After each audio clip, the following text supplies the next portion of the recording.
नमस्कार, स्वागत आप सभी का। आपके साथ मैं हूं पुनीत मिश्रा। राजस्थान के उदयपुर में शुरू हुए कांग्रेस के चिंतन शिविर के पहले ही दिन कांग्रेस के कायाकल्प का खाका खींच लिया गया। क्या 5 राज्यों में होने जा रहे विधानसभा चुनाव के पहले कांग्रेस में बड़े स्तर पर बदलाव दिखाई देंगे? संगठन में बदलाव और राजनीतिक मामलों के लिए बने पैनल ने जो सिफारिशें की हैं वो कांग्रेस के लिहाज से क्रांतिकारी हैं। सबसे बड़ा बदलाव कि अब पार्टी में एक परिवार से केवल एक व्यक्ति को ही टिकट दिया जाएगा। संगठन में कोई भी व्यक्ति एक पद पर 5 साल से ज्यादा नहीं रहेगा। इंटरनल सर्वे के जरिए हर नेता की रिपोर्ट मांगी जाएगी और उसके आधार पर पार्टी में प्रमोशन और डिमोशन हो सकेगा। मंडल स्तर से पार्टी में संगठन का नया ढांचा भी खड़ा किया जाएगा। सवाल यह है कि इन बदलावों का असर साल भर के बाद चुनाव के इम्तिहान से गुजरने वाले मध्य प्रदेश और छत्तीसगढ़ में भी दिखाई देगा क्या? जमीन से बदलाव की यह कोशिश क्या वाकई कांग्रेस में नई जान फूंक पाएगी? क्या यह चिंतन वाकई पार्टी की दशा बदल पाएगा? बाकी दिल्ली से लेकर भोपाल तक बीजेपी की निगाह में एक परिवार की चिंता के लिए यह चिंतन हो रहा है।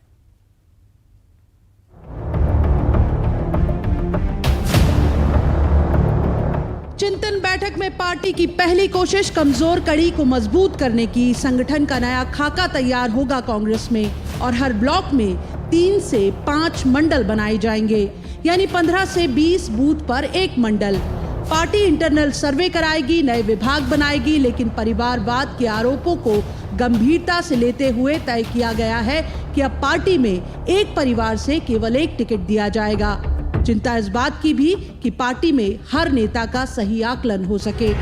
एक हम लोगों के यहाँ पे अक्सर ये कहा जाता है कि जो कार्य अच्छा करता है उसको रिवॉर्ड नहीं मिलता, जो कार्य खराब करता है पदाधिकारी उसको पनिश नहीं किया जाता।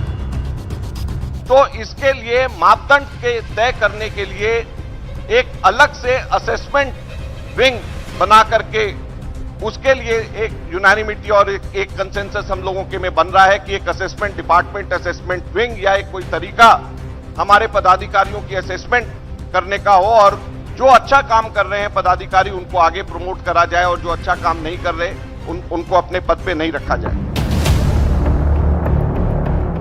एक जो कंसेंसस बन रहा है वो कंसेंसस ये बन रहा है कि 1 फैमिली 1 टिकट होना चाहिए और इसमें एक्सेप्शन तभी हो जबकि फैमिली का दूसरा आदमी 5 साल पार्टी के लिए कम से कम अलग से काम कर रहा हो। ऐसा ना हो कि कोई व्यक्ति एकदम से काम, कोई पुराना लीडर है वो एकदम से हो और उसके बाद में उसका रिश्तेदार, उसका बेटा कोई एकदम से आकर के चुनाव लड़ ले। तो अगर किसी को इलेक्शन लड़ना है तो उसको खुद व्यक्तिगत तौर के ऊपर कम से कम 5 साल उसको संगठन के अंदर उसको देने होंगे, जब जाकर के वो चुनाव लड़े। ये एक हम लोगों के बीच में चर्चा है। चिंतन शिविर में खास चिंता राजस्थान समेत मध्य प्रदेश और छत्तीसगढ़ राज्यों में कांग्रेस की मजबूती को लेकर भी, क्योंकि इन राज्यों में अगले साल ही चुनाव होने हैं। पूर्व मंत्री पीसी शर्मा तो इस टाइमिंग में भी संभावना देख रहे हैं और मान रहे हैं कि चुनाव के ऐन पहले ये चिंतन शिविर शुभ शगुन है। 2002 और 3 में भी चिंतन शुरू हुआ था, तो 2004 में दिल्ली में कांग्रेस की सरकार बन गई थी। इस चिंतन शिविर के बाद राजस्थान में तो बनेगी, मध्य प्रदेश, छत्तीसगढ़ सब में कांग्रेस की सरकारें बनेंगी, हिमाचल और गुजरात में, और 2024 में लोकसभा में यूपीए की सरकार बनेगी। बीजेपी नेता शहजाद पूनावाला से लेकर प्रदेश इकाई तक कांग्रेस के इस चिंतन शिविर को बीजेपी ने एक परिवार की चिंता शिविर का नाम दिया है।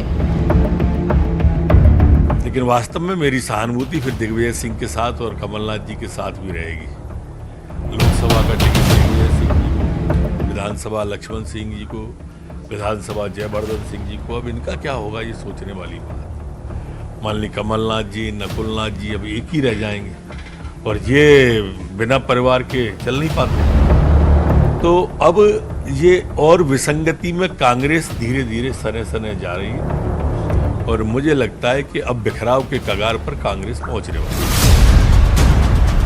13 से 15 मई तक चलने वाले कांग्रेस के इस चिंतन शिविर में एमपी से प्रदेश कांग्रेस अध्यक्ष कमलनाथ, अरुण यादव, पूर्व सांसद सुरेश पचौरी, नेता प्रतिपक्ष डॉक्टर गोविंद सिंह शामिल हुए हैं। पार्टी के पूर्व सांसद रहे अरुण यादव को किसान कृषि उत्थान कमेटी में जगह भी दी गई है। छत्तीसगढ़ से सीएम भूपेश बघेल, गृह मंत्री ताम्रध्वज साहू, मंत्री टीएस सिंहदेव, पीसीसी प्रमुख मोहन मरकाम समेत दर्जन भर नेता चिंतन शिविर का हिस्सा हैं। जाहिर है इस बैठक में बड़ा फोकस एमपी और छत्तीसगढ़ राज्य पर भी रहेगा, पर सवाल ये है कि क्या ये चिंतन वाकई देश भर में कांग्रेस का सूरत हाल बदल पाएगा। Bureau report, news 18 Madhya Pradesh, Chhattisgarh. और आइए इसी पर चर्चा करते हैं शुरू। तो हमारे साथ खास पैनल जुट रहा है इस बेहद गंभीर मुद्दे पर बातचीत करने के लिए। हमारे साथ जुड़े हुए हैं आशीष अग्रवाल साहब, आप प्रवक्ता हैं बीजेपी के। आशीष जी स्वागत आपका। मिथुन नाहरीवार साहब प्रवक्ता हैं कांग्रेस के। मिथुन जी आपका भी स्वागत। और सतीश एलिया जी हैं, वरिष्ठ पत्रकार हैं। सतीश सर आपका भी बहुत बहुत स्वागत है। सबसे पहले मिथुन नाहरीवार साहब, मैं आप ही के पास आता हूँ। जब परिवारवाद को लेकर चर्चा होती है और कांग्रेस में अगर ये चर्चा हो रही है तो ये अच्छी बात भी है, लेकिन 5 साल में एक ही व्यक्ति को टिकट दिया जाएगा, एक परिवार से एक ही व्यक्ति को टिकट दिया जाएगा, इसके बारे में थोड़ा सा विस्तार से बताएंगे? देखिए, अभी क्या होता है कि कई सारे ऐसे राजनीतिक दल हैं जो कि बातें बड़ी बड़ी करते हैं, लेकिन गांधी परिवार का विरोध करते हुए मेनका गांधी जी और वरुण गांधी जी को एक ही परिवार का होने के बाद भी टिकट दे देते हैं और सांसद बना देते हैं। तो ऐसे कुछ राजनीतिक दल हैं जिनकी हिपोक्रेसी को सामने लाने की आवश्यकता है। और कांग्रेस की जो आप बात कर रहे हैं, आपकी बातें ज़्यादातर आपके पैकेज में बातें कांग्रेस के संगठन से जुड़ी है। बिल्कुल ठीक बात है, कांग्रेस पार्टी की ही वहाँ चर्चा हो रही है, लेकिन सोनिया जी ने और पूरी कांग्रेस पार्टी जिस दिशा में मंथन कर रही है वो दिशा ये है कि जिस समय देश में बेरोजगारी है, जिस समय देश में महंगाई है, जिस समय देश में बड़ा संकट है, उस समय हमारी जो सरकार की जो प्राथमिकताएं हैं वो जात धर्म के बीच में वैमनस्य पैदा करना है, ताकि जब चुनावों में ये लोग जाएं तो उसका लाभ इन्हें मिल सके, जो वोटों में परिवर्तित करा सके। कांग्रेस पार्टी 70 साल के अपने एक स्वर्णिम इतिहास के बाद भी, बड़े बड़े संसाधन इस देश को देने के बाद भी, यदि जनता के बीच क्लिक नहीं कर रही, यदि जनता हमको वोट नहीं दे रही है, हमको जिता नहीं रही है, तो हम कैसे अपनी रणनीति में बदलाव करें कि जो इस देश के कोर मुद्दे हैं वो जाट, दलित, सवर्ण, मुस्लिम ना हो करके बेरोजगारी, महंगाई, डेवलपमेंट, इंफ्रास्ट्रक्चर, नौकरियां, ये सारी चीजें हो, महंगाई से निजात दिलाया जाए। ऐसी बातों को लेकर के ये मंथन चल रहा है कि वापस इस देश की दिशा जो है वो क्वालिटी ऑफ लिविंग की तरफ बढ़ाया जाए, जीवन जीने के स्तर में बदलाव हो। केवल जीवन जीने का ही विकास जिन लोगों ने बना दिया, जीवन जीने को ही आज विकास मानना पड़े, लोग अपनी जान बचाने में लगे रहे, सांप्रदायिक दंगों में लगातार जिस देश को झोंका जा रहा है, रोजाना एक नया मुद्दा मुसलमान वर्ग से जुड़ा हुआ आता है, दलित समाज के लोगों की नौकरियां खाई जा रही है प्राइवेटाइजेशन के ये बात रिजर्व जो जितने भी कमजोर लोग जी, आपको बीच में रोक रहा हूं क्योंकि आप वक्त ज्यादा भी ले रहे हैं और ये बात जो है ये पहली दफा आप नहीं कह रहे हैं, ना कोई कांग्रेस का प्रवक्ता पहली दफा कह रहा है कि ये मुद्दे हैं। बिल्कुल ठीक है, ये मुद्दे होना चाहिए। मैं तो कांग्रेस पार्टी की बात कर रहा हूं। आज क्या हुआ और परिवारवाद के बारे में मैंने सवाल किया था, आप उसके बारे में थोड़ा सा बता दीजिए, क्योंकि सवाल ये है कि दिग्विजय सिंह, जयवर्धन सिंह, कमलनाथ, नकुलनाथ, क्या होगा इनका? देखिए, इनके बारे में सारी एक नीति बन रही है और हमारी पार्टी ने जब जब जिस स्टैंड को लिया उस स्टैंड पर हम लोग कायम रहे हैं। भारतीय जनता पार्टी का कहना कुछ होता है, करना कुछ होता है। इनका कहना होता है साहब हमारे प्रधानमंत्री सर, आप फिर से बीजेपी पे आ गए, फिर से बीजेपी पे आ गए। मैं सवाल आपकी पार्टी का कर रहा हूं सर, आप पहले अपनी पार्टी का तो जवाब दीजिए। बीजेपी पे तो बात करेंगे, बीजेपी वाले तो बोले ही नहीं है अभी, आप अपनी पार्टी का तो जवाब दीजिए सर। नहीं, बीजेपी वालों की कई लोगों की बाइट मैंने सुनी थी, इसलिए मैं बोल रहा था। बहरहाल आपका जो प्रश्न है उसकी तरफ अग्रसर होते हैं आप। प्रश्न केवल यही है कि कांग्रेस पार्टी एक मंथन कर रही है, इस मंथन से केवल अमृत निकलेगा और इस अमृत को कैसे पिलाया जाए ताकि कांग्रेस पार्टी का संगठन मजबूत हो और लोगों के बीच जो भ्रम फैलाया जा रहा है और लोगों के बीच जो सही चीजें पहुंचने नहीं देने दी जा रही हैं, तो सही चीजों को पहुंचाना है, उस चीज को पहुंचाने का माध्यम, उस चीज को पहुंचाने का मैसेंजर, इन सब बातों को लेकर के ये चर्चा हो रही है। हमारे आज के कार्यक्रम में ग्रुप डिस्कशन भी हुए हैं कि अलग अलग जो हमारी पॉलिटिकल कमेटी है, चाहे हमारी वो इकोनॉमिक अफेयर्स की कमेटी है, चाहे वो सोशल जस्टिस की कमेटी है, इस कमेटी के लोग अपने विचार सामने रखेंगे। पार्टी की बेहतरी के लिए, पार्टी की मजबूती के लिए क्या हो सकता है उस पर चर्चा होगी। जो परिवारवाद के बारे में आपने बात कही उस पर भी एक बात आई है कि क्या एक ऐसी पॉलिसी बनाई जाए कॉन्क्रीट बातें 3 दिन तक इस पर डिस्कशन चलेगा, 3 दिन के बाद बातें सामने रखी जाएगी और उसको देश भर में जो हमारा संगठन है उसमें लागू किया जाएगा और सभी हमारी प्रदेश इकाइयां, जिला इकाइयां, वार्ड इकाइयां सब उसको मानने का काम करेंगी। इस ओर हमारा मंथन अग्रसर है, जिसकी बहुत समय से जरूरत बताई जा रही थी। उस चिंतन शिविर में चलिए कांग्रेस, हाँ ठीक है, चलिए मतलब कि कांग्रेस मान रही है कि बहुत समय से जरूरत थी इस चिंतन की, लेकिन बीजेपी कह रही है कि ये तो चिंता शिविर है। आशीष जी, क्यों कह रहे हैं आप चिंता शिविर? देखिए पुनीत जी, सबसे पहले तो अगर कांग्रेसी अपने कार्यालयों में हनुमान चालीसा का पाठ करने लगे, मदरसों में राष्ट्रगान का समर्थन करने लगे और उसके बाद अपनी पार्टी की दशा और दिशा सुधारने के लिए चिंतन करें और एक परिवार एक टिकट के फॉर्मूले की बात करें, तो इसका मतलब इस देश की राजनीति ठीक दिशा में जा रही है। और भारतीय जनता पार्टी ने जो तय किया था कि देश की राजनीति को सकारात्मकता से बदलना है, वो प्रारंभ हो चुका है। कांग्रेसी बहुत चिंतित हैं, सब कांग्रेसियों को चिंता है कि अब उनके पुत्रों का क्या होने वाला है, क्योंकि कहते हैं अंग्रेजी में a plan is as good as its execution. तो ये जो प्लान बनने वाला है उसको एग्जीक्यूशन कौन करेगा? कमलनाथ जी, जो स्वयं नकुलनाथ जी को स्थापित करने के लिए चिंतित है। जिसको दूसरी ओर एग्जीक्यूट कौन करेगा मध्य प्रदेश में? दिग्विजय सिंह जी, जो स्वयं लोकसभा लड़ते हैं, उनके भाई विधानसभा लड़ते हैं और उनके पुत्र ऐसी विधानसभा लड़ते हैं कि सबके सब कैबिनेट मंत्री बन जाते हैं। और भूपेश बघेल और अशोक गहलोत का क्या होगा, ये तो आपने देखा ही है। तो मुझे लगता है कि जब मैं कांग्रेसियों की चिंताओं को देखता हूं और इतने चिंतन शिविर को देखता हूं कि तो मुझे गालिब की वो पंक्तियां याद आती हैं कि हमको मालूम है जन्नत की हकीकत, लेकिन दिल बहलाने के लिए गालिब ये ख्याल अच्छा है। तो कांग्रेसी सिर्फ समय पास कर रहे हैं। जिस पार्टी में स्वयं शीर्ष परिवार में 3-3 नेता हो और 3-3 टिकट लेते हो, राहुल गांधी, सोनिया गांधी, प्रियंका गांधी, वो एक परिवार एक टिकट की बात करेंगे तो उससे ज्यादा हास्यास्पद हो। सतीश जी, कैसे देख रहे हैं आप इसको? ये सवाल भी आशीष जी छोड़ जा रहे हैं और साथ ही में वो ये भी शुरुआत में जब उन्होंने बात कही कि हम जैसे राजनीति की दिशा चाहते थे उसी राजनीति की दिशा पर कांग्रेस बढ़ रही है, सफलता क्या बीजेपी को भी मिल रही है? देखिए, 2 चीजें हैं। निश्चित रूप से राज्यों के चुनाव भी आने वाले हैं और इसके अगले साल भी और राज्यों के चुनाव भी होंगे, फिर लोकसभा का 2024 का चुनाव है।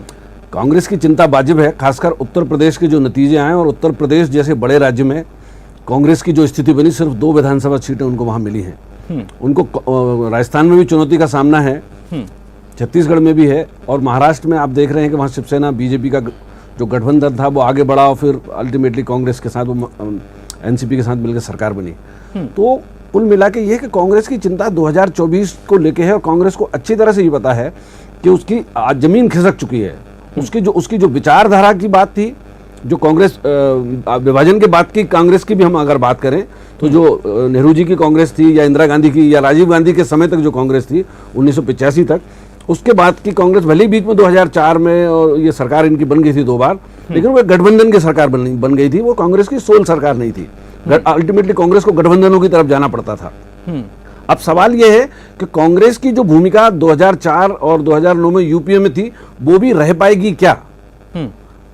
संख्या को देखते हुए कांग्रेस की ताकत जो उत्तर प्रदेश में कांग्रेस का जो हश्र हुआ, तो उसको चिंता तो वाजिब है। लेकिन जैसी कि आज अभी आपने रिपोर्ट दिखाई है, जो अभी बातचीत हुई है, परिवारवाद एक बहुत बड़ा मुद्दा है भारतीय जनमानस के बीच में। एक वो बीजेपी के अंदर भी दूसरे रूप में है, लेकिन कांग्रेस के रूप में शीर्ष स्तर पर वो परिवारवाद है। तो यही अभी जैसे आप सर आपको रोक रहा हूं, लेकिन मैं यही जानना चाह रहा था कि परिवारवाद की जब बात होती है तो फोकस जो विपक्षी दलों का होता है वो सीधे गांधी परिवार होता है। तो क्या ये फोकस जो रहा है, ये जो बाइट हमने सुनी है कि हम परिवारवाद, तो क्या इससे ये अलग रहने वाला है, इसको अलग रखेंगे क्या? या आपको लगता है कि बाकी नेताओं से ज्यादा, क्योंकि फोकस तो यही रहता है कि गांधी परिवार की वजह से ये कांग्रेस है? नहीं, मुझे लगता नहीं है कि कांग्रेस में इस फॉर्मूले पे अमल हो पाएगा, क्योंकि अगर आप शीर्ष स्तर पर इस पर अमल नहीं करते हैं तो नीचे के स्तर पर जब आप अमल करते हैं तो एक अराजकता की स्थिति पैदा होगी। अगर आप सोनिया गांधी को भी सांसद लोकसभा का टिकट देंगे और राहुल गांधी का भी देंगे और किसी निचले स्तर के व्यक्ति को, सांसद के बेटे को विधायक का टिकट जब नहीं देंगे तो वो बागी बनेगा, दूसरे दल में जाएगा और वो विधायक चुना जाएगा अपने दम पे। मान लीजिए दिग्विजय सिंह के बेटे को आप टिकट नहीं देते हैं तो वो निर्दलीय भी राघवगढ़ से विधायक बनेंगे। स्वाभाविक सी बात है कि इस फार्मूले पे कांग्रेस में आज की जो कांग्रेस है वो कितना भी चिंतन कर लें, मुझे नहीं लगता इस फार्मूले पे अमल होगा। हालांकि एक रणनीति पर बात तो होनी ही चाहिए कि बाकी के जो दल हैं, भारतीय जनता पार्टी के खिलाफ जो दल हैं अलग अलग राज्यों में, उनके साथ कैसे कॉम्बिनेशन बनाया जाए। अभी तो सवाल यही है कि कांग्रेस की जो भूमिका पहले रही है यूपीए में वही बरकरार रह पाएगी या नहीं रह पाएगी, ठीक है, उस पर चिंतन करने की जरूरत है कि जो जमीन उनकी आज की है वो ना उस पर चिंतन करने की जरूरत है। अभी तो 3 दिन बाकी है, शायद उस पर भी चिंतन होगा, लेकिन परिवार को लेकर जो चिंतन हुआ है, मिथुन जी आप सुन रहे थे और साफ तौर पर सतीश जी ये कह रहे हैं कि लग नहीं रहा है कि ऐसा हो पाएगा। ये जो कांग्रेस में आपने जो बात कही कि कॉन्क्रीट लेवल पर हम करते हैं, तो ये लग नहीं रहा है। इसका मतलब ये कि एक मैसेज तो है अंदर ही अंदर कि ये कांग्रेस कर पाएगी कि नहीं कर पाएगी, शायद ही कर पाएगी इतना ठोस डिसीजन। देखिए सतीश जी एक वरिष्ठ पत्रकार हैं, उनके आकलन का, उनके ज्ञान का हम सब सम्मान करते हैं, लेकिन ये जो उनकी शंकाएं हैं मुझे लगता है 3 दिन बाद दूर हो जाएंगी। अब मुझे थोड़ा सा भारतीय जनता पार्टी के बारे में भी जनता को जागरूक करने का अवसर दीजिए। हमारे भारतीय जनता पार्टी के विद्वान साथी जो बात कह रहे थे कि भारतीय जनता पार्टी में परिवारवाद नहीं, हमारे यहाँ किसी नेता के बेटे को टिकट नहीं मिलता, कुल 2 प्रधानमंत्री हों, दोनों के बेटे ही नहीं है, उनको टिकट कहाँ से मिलता। बाकी जो आपके परिवार हैं, चाहे वो राजनाथ सिंह जी हों, चाहे वो आपके कैलाश सारंग जी हों, चाहे वो आपके कैलाश जोशी जी हों, चाहे वो आपके अन्य नेता हों, एक फहरिस्त है कम से कम 1 दर्जन। चाहे वो आपके जो इनके नेता पुत्रों की मेरिट क्या होती है कि अगर कैलाश विजयवर्गीय साहब ने बोल दिया हाल ही में, कैलाश विजयवर्गीय साहब ने भी तो बोल दिया हाल ही में। पुनीत जी मेरी बात तो पूरी हो जाने दीजिए। कैलाश जी ने तो बोल दिया, लेकिन टिकट अगली बार आकाश विजयवर्गीय को ही मिलेगा। तो बोलने के हाथी के दांत खाने के और होते हैं, दिखाने के और होते। अगले लोकसभा चुनाव में जिस केंद्रीय मंत्री के बेटे ने 4 किसानों को कुचला, उसको टिकट दिया जाएगा। कैलाश जी ने तो अपने पुत्र का बल्ला हिलवा करके उनका टिकट पक्का कर लिया है। तो जब परिवारवाद पे बात आती है तो हमारी पार्टी बिल्कुल इस पर एक नीति बना रही है, लेकिन वो भारतीय जनता पार्टी जो कहती है गांधी परिवार के लोगों को टिकट नहीं देना चाहिए, इन्होंने खुद मेनका गांधी जी और वरुण गांधी जी दोनों माता पुत्र को टिकट दे करके गांधी परिवार का होने के बाद सांसद बनाया हुआ है, 5 बार केंद्रीय मंत्री बनाया है। तो ये इनकी सच्चाई है कि जब इन पर आती है तो इनके लिए नियम बदल जाते हैं। हमारी पार्टी का मंथन चल रहा है, विचार चल रहा है, आने वाले समय में इसके परिणाम आपको देखने को मिलेंगे। कांग्रेस पार्टी एक आप बोल रहे हैं आने वाले समय में परिणाम देखने को मिलेंगे, समय की कमी है। आशीष जी 30 सेकंड में मैं आपके पास आता हूं। आप कह रहे हैं कि आप जो दिशा देना चाहते थे राजनीति को वो मिल रही है, यानी कंपटीशन आप लोगों के लिए टफ होने वाला है। बधाई देंगे कांग्रेस को? देखिए, बधाई तो देश को मिलनी चाहिए कि आज़ाद भारत के 75 साल बाद एक परिवार की पार्टी को आज परिवार की पार्टी ना होने पर चिंतन करना पड़ रहा है। वैसे मेरे कांग्रेसी मित्र विद्वान हैं, पर रटी रटाई स्क्रिप्ट लेकर आते हैं और हर विषय पर एक ही जवाब देते हैं।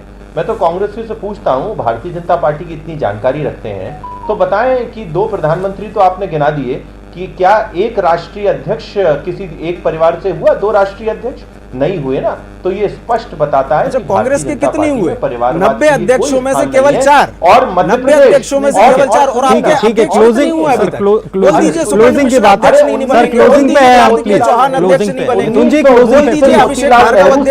6 साल होने के बाद भी एक ही परिवार का कब्जा है। दूसरी 1919 में मोतीलाल नेहरू, उसके बाद जवाहरलाल, उसके बाद इंदिरा जी, उसके बाद संजय गांधी, यानी कि ये राजीव गांधी, उसके बाद सोनिया गांधी। इससे सार ये निकल रहा है कि अभी भी भले कांग्रेस इतनी बात कर रहे हो, 3 दिनों के चिंतन शिविर के बाद क्या निकलेगा ये तो सबके सामने आएगा, लेकिन अभी भी बीजेपी का टारगेट तो वही रहने वाला है और इसको आने वाले वक्त में बीजेपी और भुनाने वाली है। भले ही कांग्रेस कंक्रीट लेवल की बात करे, आने वाले जब पार्टी में टिकट बांटे जाएंगे, चुनाव होंगे, तब बहुत कुछ साफ हो जाएगा कि चिंतन शिविर में जो अमृत निकला या विष निकला, किसने पिया किसने नहीं पिया, सब कुछ साफ होगा। बहुत शुक्रिया आप सभी मेहमानों का हमारे साथ जुड़ने के लिए, और इसी के साथ इस खास प्रस्तुति में इतना ही। नमस्कार।